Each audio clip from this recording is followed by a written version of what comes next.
ओबीसींचं नुकसान होईल असा कोणताही निर्णय घेतला नसून सरकार ओबीसींना काहीही कमी पडू देणार नाही असं महसूल मंत्री चंद्रशेखर बावनकुळे यांनी म्हटलं आहे।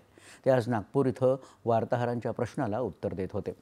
आरक्षणाबाबत सरकारवर टीका करत सामाजिक प्रश्नाला राजकारणाचं स्वरूप देण्याचा प्रयत्न काँग्रेस करत असल्याची ही टीका बावनकुळे यांनी केली। विरोधी पक्षनेते विजय वडेट्टीवार यांनी 10 तारखेला होणाऱ्या आरक्षण उपसमितीच्या बैठकीत आपलं म्हणणं मांडावं असं आवाहनही त्यांनी केलं।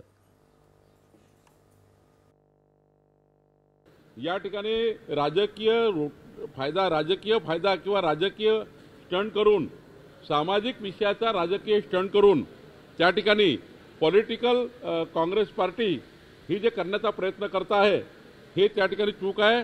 काय म्हणणं आहे वडेट्टीवारचं त्यांनी आमच्या उपसमितीला सांगावं।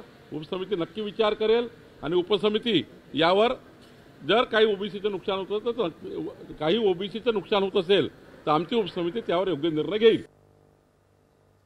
रोहित पवार यांनी निनावी जाहिरातींचा मुद्दा उपस्थित करत केलेल्या आरोपांचं खंडन त्यांनी केलं। तसंच महाविकास आघाडीच्या काळात गैरप्रकार घडल्याचा आरोप केला। येत्या 17 सप्टेंबरला मराठवाडा मुक्ती संग्राम